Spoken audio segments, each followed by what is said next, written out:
எங்கள் வாழ்வும் எங்கள் வளமும் மங்காத தமிழ் என்று சங்கே முழங்கி என்று பாடிய புரட்சி கவி பாரதிதாசனின் தமிழ் பற்றை நினைவு கூர்ந்து சிரிப்போம் சிந்திப்போம் என்ற ஒரு நிகழ்ச்சியில் ஒரு அருமையான தலைப்பு. இதுவரைக்கும் நான் பட்டிமன்ற வரலாற்றிலே இப்படி ஒரு தலைப்புல பேசினதே இல்லை. கண்ணால் காண்பது மெய்யா பொய்யா. ஏன்னா கண்ணால் காண்பது எல்லாமே நம்ம உண்மையா பொய்யாங்கிறது நமக்குள்ள ஒரு பெரிய போராட்டம். கண்ணால் காண்பது மெய்யா பொய்யா தலைப்பு. இன்னைக்கு நம்ம நாட்டில் நம்ம மக்கள் வாழ்ந்துகிட்டு இருக்கிற வாழ்க்கையே உள்ளொன்று வைத்து புறமொன்று பேசக்கூடிய வாழ்க்கை தான் இன்னைக்கு வாழ வேண்டியது. நான் ஒரு வீட்டுக்கு மத்தியானம் 1:30 மணிக்கு போனேன். ஒரு ஆள் ஜன்னல் வழியா என்னை பார்த்துட்டாரு. பார்த்துட்டு வாங்க வாங்க வாங்க வாங்க வாங்க, நீங்கெல்லாம் நம்ம வீட்டுல சாப்பிட சொன்னா சாப்பிடவா போறீங்க அப்படின்னு உள்ள நுழையும் போதே. உண்மையில ரொம்ப பிராங்கான ஆளு. சோறு போடக்கூடாதுங்கிற முடிவை முதலே அறிவிச்சிட்டேன். நான் 1:30 மணிக்கு போனவன் ஏதாவது சாப்பாடு போடுவான்னு நினைச்சு அப்படியே விட்டாலும் நீ என்ன என்னை சாப்பிடாம விட்டுறவா போற அப்படின்னு நான் அவனை டெஸ்ட் பண்றது. அதுக்கு அவன் அப்படியே சாப்பிட்டாலும் பிள்ளைய கையில 50-100 கொடுக்காமையா போயிருவேன். 100 ரூபா அவன் பிள்ளைக்கு கொடுக்கறதுக்கு போல நான் இங்க தலைப்பாக்கெட் நாயில பிரியாணி 2 பிளேட் தின்ட்டு போயிருவேனே. அதுக்கு நான் சொன்னேன், அப்படியே கொடுத்தாலும் உன் பிள்ளைய என்ன வாங்கவா போகுது, அப்படியா நீ வளர்த்து வச்சிருக்க அப்படின்னு. கடைசி வரைக்கும் நானும் காசு கொடுக்கல, அவனும் சோறு போடல. அவனுக்கும் சோறு போடக்கூடாதுங்கிற எண்ணம் மனசுல இருக்கு, எனக்கும் காசு கொடுக்க கூடாதுங்கிற எண்ணம் மனசுல இருக்கு. ஆனா வெளியில என்ன சொல்றான், நான் காசு கொடுக்க ரொம்ப தாராள மனப்பான்மை உள்ளவன் மாதிரியும் அவன் சோறு போடுறதுக்கு ரொம்ப தயாரா இருக்கிறவன் மாதிரி வெளியே ஆக்ட் கொடுத்துக்கிட்டு இருக்கான்.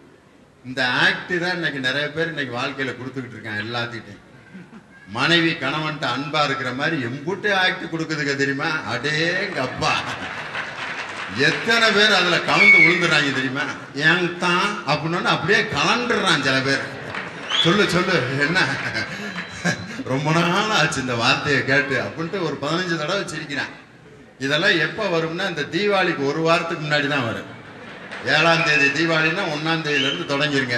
அப்புறம் தான் ரொம்ப இழைச்சி போயிட்டீங்க தான், உங்க பர்சனாலிட்டிக்கு இந்த ட்ரெஸ் எவ்வளவு நல்லா இருக்குமாங்க தெரியுமாங்க தான் அப்படிங்க. அவன் அப்படியே தரையிலே நடக்க மாட்டான். அவன் இதை உண்மைன்னு நினைச்சு ராத்திரிலாம் தூங்குறப்ப சிரிச்சிட்டு இருப்பேன்.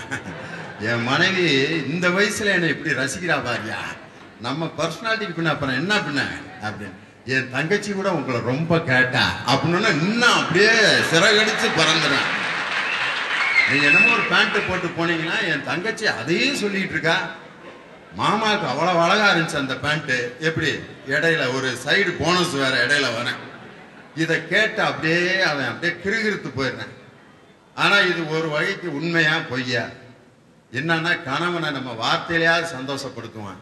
மனைவி கணவன் இருக்கானே, அவங்க எப்ப சந்தோஷப்படுத்த ஆரம்பிப்பாங்க தெரியுமா? சூரிய மறையன அப்பதான் அவனுடைய நடிப்பு பூரா அப்பதான் வெளியேறு. சூரிய மறைஞ்சோன்னா அந்த பிள்ளைகிட்ட போவான், எனக்குன்னே வாழ்க்கையில கடவுள் உன்னைய படைச்சிருக்காரு. அந்த பிள்ளை அப்படியே எத்தனை வருஷம் கழிச்சு தெரிஞ்சான் அது அப்படிங்க. ஏன்னா இவன் பொய் சொல்றான்னு தெரிஞ்சு அப்படி பிட்ட போனான். இல்லப்பா அப்படிலாம் நினைக்கிறேன். இந்த கையை கொண்டா பாரு, இந்த கையில இருக்க ரேகையும் என் கையில இருக்க ரேகையும் ஒன்னா இருக்கு பாரு. இதுலயே கடவுள் உனக்காகத்தான் என்னைய படைச்சிருக்காரு. காலையில உங்க அம்மாட்ட அப்படி பேசுனீங்க, என்ன பேசுனேன்? அவளாலதான் என் வாழ்க்கையே இப்படி போச்சு. ஒரு நல்ல பிள்ளைய பார்த்து எனக்கு கட்டி வச்சிருக்க கூடாதான்னு உங்க அம்மாட்ட சொன்னீங்களா இல்லையா? சொன்னேன். அது அந்த கிழவிய திருப்திப்படுத்துறதுக்காகத்தான் சொன்னேன். அந்த கிழவிகிட்ட நான் பேசுறதெல்லாம் நீ உண்மைன்னு நினைச்சிடாத. ஒன்னு அந்த பிள்ளை அப்படியா சமாச்சாரம், உங்களை நான் தப்பா நினைச்சிட்டாங்க, ஆக்ட் பழிச்சிருச்சா? இப்படித்தான் ஓடிக்கிட்டு இருக்கு. ஆனா இது பூரா உண்மையா? வாழ்க்கையில ஒவ்வொருத்தரும் இன்னொரு இடத்துல நடிக்கிறான். அதனால எல்லா விதத்திலும் இன்று போலித்தனங்களும் இருக்கு, அதுல ஒரு உண்மையும் இருக்கு. அதனால கண்ணால் பார்க்கின்ற காட்சிகள் அனைத்தும் பொய்யா மெய்யா, அதான் இன்னைக்கு தலைப்பு. கண்ணால் காண்பது பொய் என்ற அணிக்கு தனது விவாதத்தை வழங்க சந்திரசேகர். கைய கொடுங்கண்ணே, பாருங்கண்ணே மோதிரம் இருக்கண்ணே. இருக்கு. எங்கிட்ட கொடுத்தீங்க பரவாயில்ல, வெளியே போய் யாராவது கிட்ட கை கொடுத்துறாதீங்க. கை கொடுத்தீங்கன்னா மோதிரத்தை லவட்டிடுவான். இவர்கிட்ட தான் யோசனை கேட்டு போனேன். இது வரைக்கும் நான் கிட்டத்தட்ட ஒரு 1500 பட்டிமன்றம் நடத்தியிருக்கேன். மேடை விட்டு இறங்கி நான் கை கொடுத்த கைகளை மட்டும் இன்னைக்கு கணக்கு போட்டாக்க எப்படியும் ஒரு 50 லட்சம் கை இருக்கு. 50 லட்சம் கை கிட்டையும் இந்த கை போயிட்டு மோதிரம் பத்திரமா தான் வந்துருக்கு. அண்ணே நீங்க பார்த்த ஆளுக்கு அந்த மாதிரி எங்கிட்ட ஒருத்த வந்து கை கொடுங்கன்னு கையை கொடுத்தேன், மோதிரத்தை காணும். ஃப்ரெண்டுன்னு சொல்லி தோல்ல கை போட்டான், பாக்கெட்ல இருந்து பர்ஸ காணும். சரி ஆதரவா இடுப்புல கை போட்டான், கடைசியில் பார்த்தா கிட்னியே காணும். இது மாதிரி நிலைமையில போயிட்டு இருக்கிற இடுப்புல கைய போட்டோன்னா கிட்னி எடுத்துட்டாராங்க. கண்ணால் காண்பது மட்டும் பொய்யலுங்க ஐயா, பார்க்கறது தெரியறது நடக்கிறது எல்லாமே பொய்யா இருக்குது. இந்த உலகத்துல எல்லாமே மெய்யின்னு இவங்க பேச வந்திருக்கிறாங்க. இது எப்படி இருக்கு தெரியுங்களா? ஒருத்தர் செத்த உடனே யமலாவத்துக்கு போனேன், அங்க ஒருத்தர் சேர் போட்டு உட்காந்து இருந்தாரு, சித்திரகுப்தன்னு பேர். போன உடனே அவனை பார்த்து, நீ பூலோகத்தில் இருந்தப்போ 36,437 பொய் சொல்லி இருக்கிற, அதனால உனக்கு சவுக்கடினாரு. இவனுக்கு ஆச்சரியம், என்னடா இது, நான் பூலோகத்தில் பொய் சொன்னது எப்படா தெரிஞ்சதுன்னா, அங்க வார் ஒவ்வொருத்தன் பேரு கீழே பல்ப் எரியுது, நீ பொய் சொன்னீங்கன்னா அங்க லைட் எரியும்னா. பச்சை கலர் பல்பு, மஞ்சள் கலர் பல்பு, சிகப்பு கலர், சாதா புழுகு, அண்ட புழுகு, ஆகாச புழுகுன்னு பேரு. இவன் பார்த்தான், சரி அந்த சிகப்பு கலர் லைட் இருக்குது அது என்னன்னா அதுதான்டா ஆகாச புழுகுன்னா, அந்த கலர் லைட் மட்டும் ஏன் எரிய மாட்டேங்குதுன்னா, இது வரைக்கும் யாருமே ஆகாச புழுகு புழுகுலைன்னா சொல்லிட்டு இருக்கிறப்போ அந்த ரூமில் இருக்கிற அத்தனை லைட் எரிஞ்சிருச்சு. இவன் கேட்கறான், யாருங்க அந்த உலகமாக ஆகாச புழுக புழுகிறதுன்னு. ஒண்ணு இல்ல, திருப்பூர்ல சிரிப்போம் சிந்திப்போம்ங்கிற நிகழ்ச்சியில இந்த உலகத்துல கண்ணால் காண்பதெல்லாம் மெய்யின்னு பேசிட்டு இருக்கிறாங்க. ஐயா இன்னைக்கு மனுஷன் முதல்ல மனுஷனா இருக்கிறானுங்களா? கடவுள் வந்து ஒருத்தங்கிட்ட வந்தார் அப்படின்னு என்னைய கேட்டேன், மனுஷன் முதல்ல மனுஷனா இருக்கானா அப்படின்னு என்னைய கையை நீட்டி கேட்டுக்கிட்டு இருக்காரு. அன்பு இல்லம்னு வீட்டுக்கு பேர் வைக்கிறான், 6 அடிக்கு அல்சேஷன் நாய் வளர்த்தி வச்சிருக்கிறான். இன்னொருத்தர் வீட்டுக்கு நான் போனேன், அந்த ஆளு கட்டில போட்டு வெளியே படுத்திருக்க, நாய் ஃபேன்ல உள்ள படுத்துருந்துச்சு. நான் அந்த ஆளை கூப்பிட்டு கேட்டேன், டேய் நாய் தாண்டா நம்மளை பாதுகாக்கணும், நாயை உள்ள படுக்க போட்டு நீ கட்டில போட்டு வெளியே படுத்திருக்க என்னடான்னு கேட்டதுக்கு, 5000 ரூபா கொடுத்து வாங்கின நாய் எங்கிட்டாவது ஓடி போயிருச்சுன்னா அப்படிங்கிறேன். இவன் எதுக்கு நாய் வளர்க்குறான் பாத்தீங்களா? இன்னொருத்தன் ஒரு நாய் வளர்த்தேன், கழுத்து முழுதும் தாயத்து கட்டி தொங்க விட்டுருந்தான் நாய்க்கு. எதுக்குடா நாய்க்கு இவ்வளவு தாயத்துன்னு கேட்டதுக்கு, திருடனை பார்த்து பயந்துருச்சுங்க, அதனாலதான் மந்திரவாதிகிட்ட கூட்டி போய் தாயத்தை கட்டி நாயை கொண்டு வந்து உட்கார வச்சிருக்காங்க. இவன் எப்படி நாய் வளர்த்துக்கிட்டு இருக்கான் பாருங்க. மனுஷன் நாய் எதுக்கு வளர்க்கணுமா அதை தவிர மற்ற காரணத்துக்கெல்லாம் வளர்த்துக்கிட்டு இருக்கேன். எச்சில் துப்பாதீங்கன்னு போர்டு இருக்கு, ஆனா போய் பாருங்க எங்க எச்சில் துப்புறான், அந்த போர்டுலயே புளிச்சுன்னு துப்புறான். இந்த மாதிரி நிலைமை இருக்குது. சரி இது கூட பரவாயில்ல ஐயா, நம்ம நாடு சுதந்திர நாடு தானுங்களா? ஆமா. எப்ப ஐயா சுதந்திரம் வாங்கணும்? 1947 ஆகஸ்ட் 15. இதே ஒரு தமாசு. ஒருத்த அழகா கவிதை சொன்னா, 1947 வாங்கிய சுதந்திரத்தை AK-47 கொடுத்து விட்டோம்னு சொல்றானே, உண்மையா சுதந்திரம் வாங்கணுமா? இதை விட இன்னொரு தமாசு பாத்தீங்களா? சுதந்திர தினத்தை இன்னைக்கு பாதுகாப்போட கொண்டாடிட்டு இருக்கிறோம். ஆசையை துறந்தவன் சாமியாரா போவான். இன்னைக்கு நிலைமை எப்படி இருக்கு? எங்க வீட்டு பக்கத்தால ஒரு 2 பொம்பளைங்க சாமியார பார்க்க போனாங்க. அதுல ஒரு அம்மா சொல்லுச்சு, இந்த சாமியார் ரொம்ப சக்தியுள்ள சாமியாரா இருப்பாராட்டு இருக்குது, பார்க்கலான்னு 6 மாசமா அலையிற, பார்க்க முடியல அப்படிங்குது. உடனே இன்னொரு அம்மா சொல்லுச்சு, அடி ஏண்டி அறிவு கட்டவள, நீ பார்க்காம 6 மாசமா அலையிற, நான் இந்த ஆளை பார்த்ததுனாலதான் வயிற்றுல 6 மாசத்தோட அலையிறேன். இல்ல எந்த திருச்சியில ஒரு சாமியார் இருந்தாரா இல்லையா, பிரேமானந்தான் வேறு, வாயிலிருந்து லிங்கம் எடுத்தார், மூக்கில இருந்து பிள்ளையார் எடுத்தார். ஆனா இன்னைக்கு அவர் ஜெயில இருந்து எடுக்கிறதுக்கு ஆள் இல்ல. ஏன்? பல பெண்கள் மீது கடவுள் மீது பிரேமம் கொண்டு ஆனந்தமா இருக்க வேண்டியவர் பெண்கள் மீது பிரேமம் கொண்டாரா இல்லையா? இது மாதிரி தான் இன்னைக்கு நடந்துட்டு இருக்கிறான். சரி இதெல்லாம் தொலையுதுங்க, முக்கியமான மேட்டருக்கு வருவோம். இந்த மாமியா மருமக பிரச்சனை இருக்குது.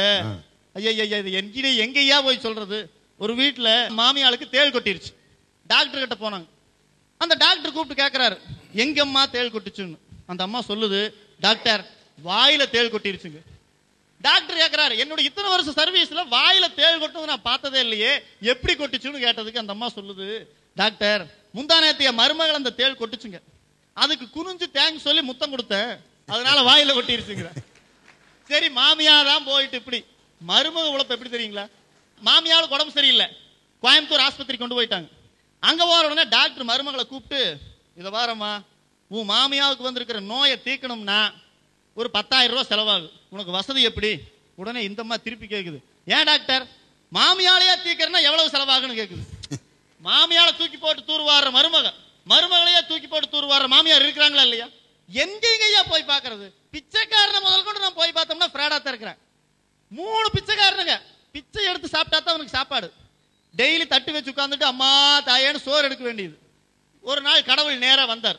சரி இவங்களுக்கு ஏதாவது ஒரு வரத்தை கொடுத்து பெரிய ஆளுகள் ஆக்கி விட்டலான்னு முதல்ல இருக்கிற பிச்சைக்காரங்கிட்ட போய் கேட்டார், உனக்கு என்ன வேணும் அப்படின்னு. முதல்ல இருக்கிற பிச்சைக்காரன் சொன்னான், நான் அமெரிக்க நாட்டுக்கு ஜனாதிபதியாக போக வேண்டும். உடனே ஒரு மந்திரத்தை போட்டார், அமெரிக்க நாட்டுக்கு ஜனாதிபதியா போயிட்டேன். 2வது ஒரு பிச்சைக்காரன் இருந்தான். அவங்கிட்ட கடவுள் வந்து உனக்கு என்ன வேணும்னார். நான் ரஷ்ய நாட்டுக்கு ஜனாதிபதி ஆகணும்னார். போய்க்க அப்படின்னு சொன்னார். அவன் ரஷ்ய நாட்டு ஜனாதிபதியா போயிட்டேன். 3வது ஒரு பிச்சைக்காரன் இருந்தானே, அவன் தட்டு வச்சு உட்கார்ந்து இருந்தான். உடனே கடவுள் வந்து உனக்கு என்னப்பா வேணும்னு கேட்டார். அவன் என்ன சொல்லியிருக்கணும், ஏதாவது ஒரு நாட்டுக்கு ஆப்பிரிக்காவுக்காக போயிருக்குன்னு சொல்லலாம். அவன் என்ன சொன்னான்னா, எனக்கு வரமெல்லாம் வேண்டாம் கடவுளே. 2 பேர் போறாங்கல்ல என்னுடைய ஃப்ரெண்டுங்க, திருப்பியும் வந்து பழைய தொழிலே கண்டினியூ பண்ணணும். ஏன்னா தனியா பிச்சை எடுக்கிறதுக்கு போர் அடிக்குதுங்கிற. எந்த மாதிரி நிலைமையில போயிட்டு இருக்கிறோம்? எங்கேயாவது உண்மை இருக்குதா? பார்க்கறதெல்லாம் பொய்ன்னு சொல்லி சந்திரசேகர் ரொம்ப அருமையா சொன்னார். மெய் அப்படிங்கிறவங்கள எப்படி குற்றச்சாட்டு சொல்லியிருக்காருன்னா, யமலோகத்தில் இவங்களால தான் வந்து அம்புட்டு பொய் லைட்டையும் எரிஞ்சிச்சுன்னார். அப்ப நீங்க அது பொய்ன்னு நிரூபிக்கணும். இன்னைக்கு பொய்ய பொருந்த சொன்னாக்க மெய் திரு திரு திரு திருன்னு முழிக்குங்களாமா. பொய்ய பொருந்த சொன்னா மெய் திரு திரு திருன்னு முழிக்குமாமா. இல்ல உங்களுக்கெல்லாம் மஞ்ச காமாலையா இருந்தா லோட்டஸ் ஐகேர் ஹாஸ்பிட்டல்ல இலவசமா கண் பரிசோதனை செய்யறாங்களாம், போய் மறுவாதியே பண்ணிக்கோங்க. இனத்தை நீங்க பொய்ன்னு கண்டு போட்டீங்க, உங்களுக்கு இனத்துல பொய் தெரிஞ்சு போச்சு. இன்னைக்கு பொண்டாட்டி புருஷன் பொண்டாட்டி வர வச்சு அந்தி சிரிச்சு சாமத்துல போகுது, பொந்து சிரிச்சு பொழுதாட வருதுன்னு சொல்லி பேசுனியே தம்பி. நீங்க அந்த புனிதமான உறவு, அந்த தாம்பத்திய உறவுன்னா என்னன்னு தெரியுமா உனக்கு? முதல்ல உங்களுக்கு கல்யாணம் ஆயிடுச்சா? ஒன்னும் இல்லைங்க, உண்மையில தான் பண்ணணும். ஆகாமே இந்த போடு போடுறிய நீ, வெறும் தியரியை படிச்சுவிட்டே இந்த கத்துற நீ, பிராக்டிக்கலையும் சேர்த்து பார்த்துருந்தீங்கன்னா இங்க நின்று பேசிட்டு இருப்ப நீ. ஆனா ஒண்ணு உண்மை என்னன்னா, கல்யாணம் முடிச்சிருந்தாருன்னா இவ்வளவு சத்தம் வந்திருக்காது. அந்த தாம்பத்திய உறவு அட யாப்பா கேக்குற அப்படின்றான். அவ்வளவுதான். சரி பேசுங்க தம்பி. ஏதோ தாம்பத்திய உறவுல ஒருத்தையோட இணைஞ்சு எவ்வளவு இல்லறமா வாழ்க்கை நடத்துறாங்க தெரியுமா? இன்னைக்கு ஒருத்தர் விட்டு கொடுத்துருவாங்களா? இன்னைக்கு என்ற புருஷ மாசம் 4 பேர் மேடை ஏறி சொல்லுங்க பாக்குறேன். என்னை கல்லால் அடிச்சேன், என்னை சொல்லால் அடிச்சேன், என்னை அங்க அடிச்சேன் இங்க அடிச்சேன். நீங்க மேடை ஏறி எந்த பொம்பளையாவது எங்க புருஷன் அன்னைக்கு கொடும் பண்றான்னு சொல்லுங்க. சொல்ல மாட்டாங்க. அந்த அளவுக்கு அவங்க தாம்பத்தியத்தோட உண்மை அவங்க மனசுக்குள்ள தெரியுது. இங்க கண்ணை கட்டிட்டு பாக்குறீங்க ஐயா. இன்னைக்கு நீங்க கண்ணை முழிச்சு பாருங்க. அடுத்த அரசியல்வாதி சொன்னாங்க, தாலிக்கு தங்கம் தாரேன், தாலிக்கு வெங்காயம் தாரேன், ஊரை சுத்தி ரோடு தாரேன், கடைசியும் உங்களுக்கு அல்வா தரேன்னே. தாரன் இல்லையா அவன் ஒழுக்கமா? என்ன கொடுத்த வாக்குறுதி அவன் கரெக்டா நிறைவேற்றுறான். எல்லா அரசியல்வாதிகளும் நீங்க நினைக்கிற மாதிரி கிடையாது. அவனும் நேர்மையானவன் இருக்கிறான். தாய்மக உறவுங்கிறது எந்த அளவில் இருக்குது? நீங்க பொழுது இப்ப மேடை பேசிட்டு பொழுதோடு வீட்டுக்கு தான் போகணும். எங்கால திருப்பூர் வீதி சுத்திட்டு இருப்பீங்களா? இன்னைக்கு ஒரு சாமம் போய் மறுசாம நீ வீட்டுக்கு வந்தாலும் உடு திறந்து இருக்கு, ஊஞ்சலிலே பாழாரு. இன்னைக்கு கட்டல் திறந்து இருக்கு, இன்னைக்கு கதவுலையே பாழாரு. இன்னைக்கு எத்தனை அன்பை இன்னைக்கு எத்தனை தாய்மார்கள் பாத்துக்கிறாங்க தெரியுமா? மெய்யக்கு எங்கேயும் போக வேண்டாயா, நான் இருக்கேன் உதாரணமா. என் குரல் மென்மையான குரல். 6வது 7வது படிக்கும் போது பேச்சு போட்டிக்கு போனா, இந்த பையன் எங்க போய் பேச போறேன் பாரு, குரல பாரு கீச்சு கீச்சுன்னு கத்திட்டு உதாசனப்படுத்தினவங்க முன்னால எங்க அப்பா அம்மா என்னை உருவாக்கி இன்னைக்கு மேடை பேசுற அளவுக்கு கொண்டாந்துட்டு இருக்கிறேன்னா அவங்களோட பாசம் அன்பு, தாம் பையன் வந்து மேல போகணுங்கிற பாசம் பொய்யா ஐயா? என் தாய் எனக்கு முதல்ல நான் பாடும் பொழுதும் பேசும் போதும் என்னை ரசித்த அந்த கைதட்டு உண்மை. அந்த கைதட்டு தான் இன்று லட்சம் கைதட்டாக மாறியது என்பது உண்மை. என் தாயினுடைய முதல் கைதட்டு தான் இன்று இத்தனை ஆயிரம் ரசிகர்களை எனக்கு பெற்று தந்தது. அந்த தாயினுடைய கைதட்டு பொய்யா? நான் பாடி அந்த கரகரப்பான குரலை முதலில் ரசித்து பிபி சீனிவாஸ் மாதிரி பாடுறாடான்னு எங்க அம்மா சொன்னது பொய்யாக இருந்தாலும், அந்த பொய்யை கூட என் மகனினுடைய அந்த பொய்யை சொல்லியாவது என் மகனை அப்படியே உண்மைக்கு கொண்டு வந்து அவனை ஒரு நல்ல பாடகனாக மாற்ற வேண்டும் என்று சொல்லி கர்நாடக சங்கீத வகுப்புல கொண்டு போய் என்னை சேர்த்து நான் இன்னைக்கு ஒரு பாட்டும் பேச்சும் கலந்து பேசக்கூடிய ஆற்றலை உருவாக்கி தந்த என் தாயினுடைய பாசம் பொய்யா கேட்கிறாங்க. இன்னைக்கு ஒரு மொண்டியா போகுது ஒரு குழந்தை ஊனமா பிறக்குது. ஐயோ எனக்கு இது வேண்டான்னு கழுத்திருவி கல்ல வச்சு அமுத்திடுறமா? ஐயா ஃபைனான்ஸை பத்தி சொன்னீங்க. பாடுபட்டு பணம் போட்டேன் ஃபைனான்ஸில், அவன் ஊரை விட்டு ஓடி போயிட்டான் ஜிடிசியில. ஆசையெல்லாம் வளர்த்தி வச்ச என் மனசுல அட உம்பனமும் என் பணமும் டொண்டனக்குன்னு கொண்டு போயிடுறேன். அவர் பாடினார், ஏதாவது விளங்குச்சா உங்களுக்கு? நீ கண்டிப்பா இப்ப இருக்க படத்துக்கு பாட்டு எழுதுறதுக்கு முழு தகுதி உனக்கு தான் இருக்கு. பணத்தை கொண்டு போய் பைனான்ஸ் போட்டு கொண்டு ஓடி போயிட்டேன். வீட்டுக்கு போறேன், புருஷன் தலையில பெரிய முக்காடா போட்டுட்டு, பொண்டாட்டி எங்க வந்தேன்னு கேட்கறா. போனா போகுதையா, இன்னைக்கு கள்ள கடைஞ்சு கடமலையா நீ சமைப்ப, இன்னைக்கு ஒள்ள கடைஞ்சு ஒரு மலையா நீ சமைப்ப, இன்னைக்கு தாளை கடைஞ்சு நீ தருமலையா நீ சமைப்ப, வான் கூப்பிடறாளா இல்லையா, கல்லில் அடிச்சு முடிக்கி விட்டுறாளா வெளியே. அந்த பொண்டாட்டியோட பாசம் உங்களுக்கு மெய்யா தெரியலையா? ஒரு கணவன் மனைவியில் தாம்பத்திய உறவுல அந்த பொண்ணு எத்தனை உண்மையா இருந்திருந்தா இந்த பாட்டு பாடுறா பாருங்க. நிலாக்கா இது நேரம் நல்ல நேரம், நெஞ்சில் பாயுது காமன் விடும் பானம். எவ்வளவு உண்மை அவங்களோட தாம்பத்திய உறவுல நேசம் இருந்திருந்தா உச்சகட்டத்தில் போய் பாடி இருப்பாங்கன்னு யோசனை பண்ணி பாருங்க. இந்த பாட்டு ஒரு உண்மையான பாட்டுங்கிறீங்க. நான் இதுக்கு ஆராய்ச்சி பண்ணால் ரொம்ப அசிங்கமாக போயிடுறேன். அந்த ஒரு ஸ்டான்ஸாக்கு இன்னொரு ஸ்டான்ஸாக்கு இடையில ஒரு சவுண்டு வரும் தெரியுமா? அது இது வரைக்கும் எந்த வீட்லையாவது கேட்டிருக்காயா? அப்புறம் இதுக்கு மேலே நான் அதுக்கு விளக்கம் சொல்ல விரும்பல தம்பி. ஒரு தீக்குச்சி எடுத்து மெய்யின்னு சொல்லி பாருங்க, அது அணையாது. ஆனா பொய்ன்னு சொல்லி பாருங்க, அது அணைஞ்சு போயிடும். ஏன் தெரியுமா? மெய்யா இருக்கிற நாங்க அதை ஒளியேற்றுறோம் ஐயா, பொய்யா இருக்கிற நீங்க அதை அணைச்சு தண்ணி காட்டுறீங்க ஐயா. ஞான ஒரு உதாரணம் சொன்னார் பாருங்க. ஒரு எரிஞ்சுக்கிட்டு இருக்க தீக்குச்சிக்கு முன்னாடி மெய் அப்படின்னு சொல்லி பாருங்க, அணையாது. காரணம் வாயிலிருந்து காத்து வராது. பொய்ன்னு சொல்லுங்க, இப்புங்கிற சவுண்டில் அணைஞ்சு போயிடும். அதனால தான் ஒரு நம்ம இன்றைய முதல்வர் முத்தமிழ் அறிஞர் டாக்டர் கலைஞர் நான் அப்படின்னு சொல்லும் பொழுது, நாம் என்று சொல்லும்போது என்ன நடக்குது? நான் சொல்லும்போது 2 உதடுகள் ஒட்டுவதில்லை. நாம் என்று சொல்லி பாருங்கள், 2 உதடுகள் கூட ஒட்டும். அதனால நாம் என்ற எண்ணத்தோடு நாம் வாழணும்னு சொல்லி ஒரு தீக்குச்சியை வச்சு ரொம்ப அழகான உதாரணம் சொன்னார்.